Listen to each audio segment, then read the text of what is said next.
Welcome and thanks for joining us. My guest today is Joe Boye, the FSI Systems Engineering Manager at Palo Alto Networks. Joe, great to have you on. Thanks for having me. Absolutely. And today we're here to talk about how AI applies to cybersecurity and how organizations can take advantage of AI to really secure their enterprises. This is obviously a big conversation right now within the federal government and really across different industries, different sectors. Depending on how you define it, AI has been around for about 3 decades already. Why is it now kind of being considered this, silver bullet to solve the cybersecurity challenges in the federal sector? Well, I think apart from a lot of these companies taking advantage of having AI in their earning reports, right? I think the capability to leverage the platform has become more cost effective. I think if you look at the early history of AI and the field of cybernetics, and you look at the Dartmouth conference where a lot of the birth of AI took place, it was really done by a select few organizations because they just couldn't afford it. Look at the IBMs of the world, some of the universities, the Stanfords, right? But you look at the way in which we can access AI today from a platform perspective. You look at Google, you look at AWS, you look at Microsoft, all with platforms that you can leverage that. And then you consider organizations that are in the supercomputing space and computing space, like an NVIDIA, like an AMD, that are making those investments, that are making it cheaper. It also allows for us to leverage that technology. Now at Palo Alto Networks, we've been leveraging AI for years. And so because we have such a pervasive user base, we're able to leverage a lot of the data that we've seen from our customers for years to provide things like inline machine learning on our network security platforms.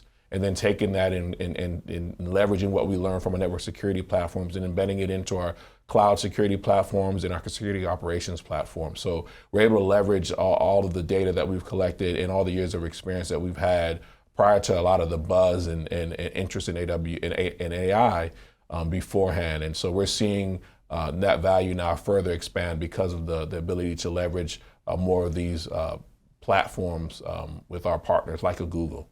Got it. So it's really about the computing power that has gotten to the point where you can now take the data and apply these different AI technologies to it. Yeah, and on top of that, I think that the field has grown in and of itself. AI as itself has 6 core disciplines, and within those disciplines, you're seeing a lot more academic institutions putting more focus into that, giving us more, of the people who can actually develop these large language models and be able to take them and evolve them. And then because we have millions of customers, we're able to take that data and effectively train our models on what we're seeing, and then having the people with access to being close to Santa Clara, and then obviously in the federal market being right here in DC where we have a large presence with our federal business, and we're able to really learn from that and then expand on what we've done.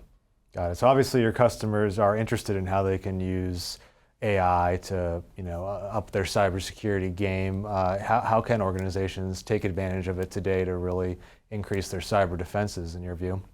Well, for us, Palo Alto, we look at it, we take a people's first approach when we look at that, and then we follow that by processes and technologies. And we recognize by taking that approach, it allows organizations to help fill some of that workforce gap, right? And it's not just AI alone, it's a combination of those things like the processes, the technology, and then giving the training to enable them to provide that. And part of that training includes the partnerships that we have to get people trained on how to use the tools effectively. And then it's adding the automation piece. I think that's the piece that when you talk about how do you help with that workforce, the gap in the workforce, it's creating those pieces of automation that allow you to leverage AI to reduce the amount of things analysts are looking at, right? What are all these objects that they see? And then on top of that, you think of things like generative AI. How do you use things like a co-pilot to help employees who are working with this technology have a second set of hands almost, where you can type in what does this look like, and then get responses back. And as you get to increase the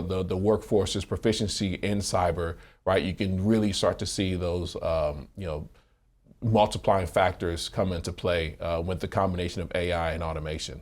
Got it. Yeah, I mean, that's kind of the human-machine team that folks always talk about. What is AI good at today specifically? How can they aid, the cyber defender, the analyst in the SOC, or the CISO, or whoever else? Yeah, so when you think about how do you stitch all of this data together? So you have data coming from your network, you have data coming from your cloud, you have data coming from your endpoints.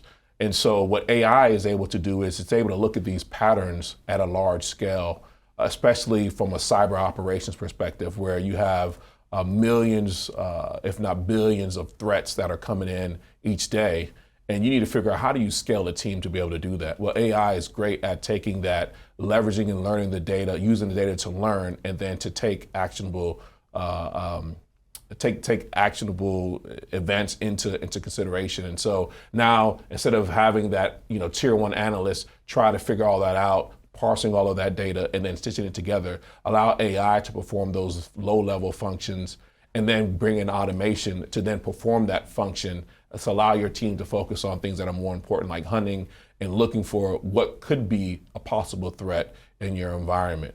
Right? And then what that does is it gives organizations comfort in knowing that their employees are excited about their work they're doing because they're doing the fun things, right? The things that really matter to an organization, and then allowing the technology to take care of things that become mundane or really basic functions. Yeah, and I mean, how good is AI in the cybersecurity space specifically becoming at kind of that contextual type reasoning, like this is a vulnerability, but maybe it doesn't pose a threat because of where it is in the technology stack versus this is something that's serious that we need to address today?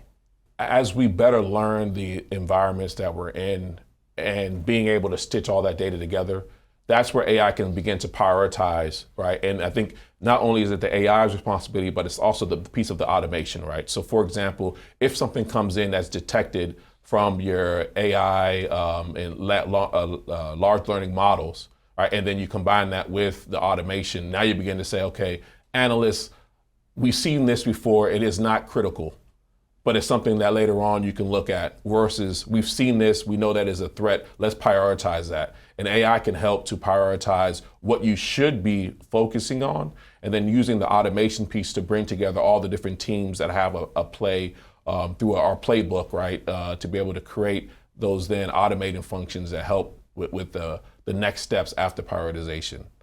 And so that's where we see our customers, especially those that leverage our cybersecurity platform, can leverage some of our tools like our XOR, which is our security orchestration, automation, and response product that we use with our customers to help them to automate those functions as they take advantage of our other security platforms that have automation built in, like our network security platform. And so we've talked a lot about workforce, and you've touched on how training is so important. How can an organization really educate those employees, train those employees on what they need to know about how this technology works and how they can work with it? Within Palo Alto, we have partner programs that allow our customers to get training on the platform, right? And as part of that training, we do things like an ultimate test drive. And so think of it as, taking a test drive of your vehicle the same way you take a test drive of the technology, right? And so you go in and you can see how things are used, how functions are performed. That gives you some of the low-level comfortability with the platform. And then as you progress, we have other types of training to make employees more efficient on the technology. On top of that, I think it's important for not just the people implementing the technologies, but for the leaders to understand the power of how they can leverage AI. And that means adjusting policies, because a lot of the decisions that are made are policy driven. And if the policies don't enable organizations to fully consume the technology, we're not going to be able to take full advantage of it. And you've seen the Biden administration recently published documentation on what they're looking at from the 700 plus AI projects, and then looking into what is right? So you think about making sure things are ethical in the decision-making process. We have something called precision AI. And precision AI is making sure that the AI we deliver is accurate, is actionable, right, and doesn't cause issues where what should have been categorized as malware is not being categorized, and now you have incidents in people's networks or customers' networks because the AI is not properly detecting the threats that exist in the environments that we support. Got it. And I guess that just requires kind of constant monitoring, a human in the loop, understanding how the AI system is acting and making decisions, and then tweaking that going forward. Yeah. But what's beautiful is the technology helps you, the user, right? And so, for example, we talked about earlier around AI and what it's able to do. It's also able to make recommendations, right? And so as you're in the platform and you're using, whether it's our network security platform or our cloud security platform or our security operations platform, you're able to get things that you necessarily wouldn't be able to without AI, right? And so now you see AI taking a look at all the data it's processed, and now you get a pop-up that says, hey, we think you should look at this right here because it may be a potential risk. Or, hey, we saw that when we correlated this information, we've got some additional insight for you all to take action. And so some of that goes into the platform itself and giving you the visibility you need that's easy to recognize, right? And then from there, should you take that action? The human will never be removed entirely from the loop, especially in the federal business and federal market, because you have leaders who ultimately want to make sure before you hit that go button that there's some level of control. And so it's important to make sure that we can establish a baseline of operations so that you can take full advantage of the necessary capabilities of AI, but then also giving the user some level of control. The world will not exist where the human does not exist in the loop, right? It's just how do we make their better use of their time.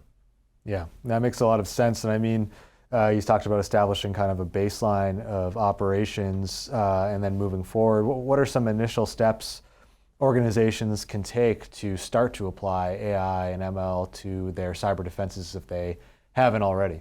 Well, it begins with the data, right?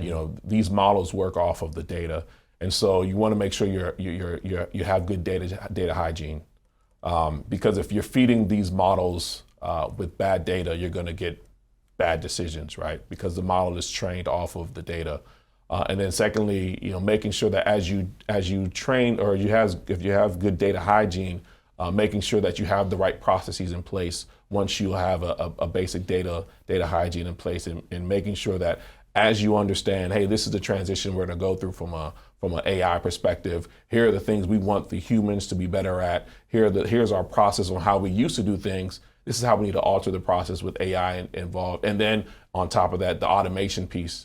Right, and so then you get to go down a path where you can truly get full value out of a cybersecurity platform like what Palo Alto Networks provides, or looking at an investment and maybe getting 50% capability out of it. Yeah, I'm glad you brought up data. We know that these different models are trained on data. What does good data hygiene look like within this context? We know agencies are really focused on organizing their data for a variety of factors, including under the zero trust cybersecurity strategy as well. But for training, these different AI models on,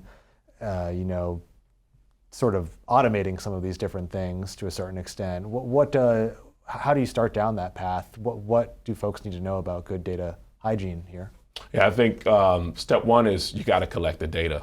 There are organizations today that, depending on what you have in your environment, you're not collecting the right data to even make the right decisions, right? And so when you look at what we're doing with our security operations platform, we have a new capability that's out called XIM, right? And the differentiation between that is it pulls in all the data necessary, not some of the data, not pieces of the data, but all the data, right? And so when you get that full data context, right, which is one of the first steps is getting that data and having the full context, you can begin to learn what is necessary and what is not necessary. When you have incomplete data sets, it doesn't allow you to truly train the model in the way in which you can get full maximum value out of an AI capability or AI-driven approach. And so for us, it's really important to collect the right data and get the full context as your first step. And then once you have that data in place, is making sure that you can make that data available so that your models can be trained on that data.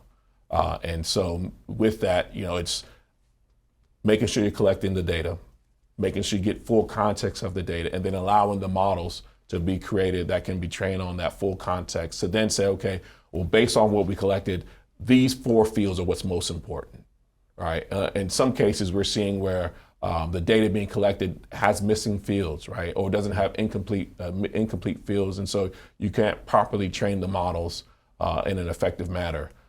Within Palo Alto Networks, we're collecting over 750 million objects on a daily basis.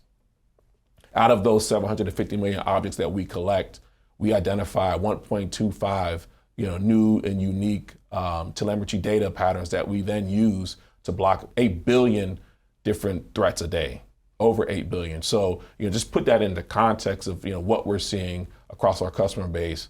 It's a lot of data, and the importance of having good data, especially for us, is important because then it leads to things like having the ability to provide precision AI. And so this data we're talking about, it's network logs, event type logs, things like that. Is that right? Yeah. So the data from an endpoint, it can be an application data. It can be endpoint data such as user logon information. It can be activity that's happening on the file system. So what files are being accessed, by who are they being accessed by, at what time they're being accessed. What type of the file types that are being accessed.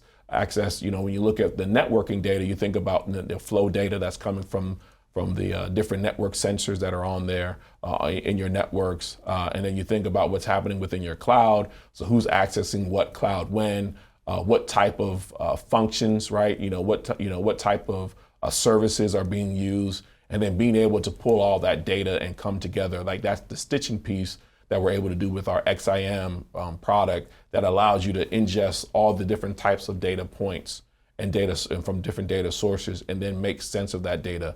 And that's all goes through our AI and ML algorithms, right? And then it allows you to then go from detecting to investigation to respond, right? And then begin the piece of the automation. How do I respond when I see something?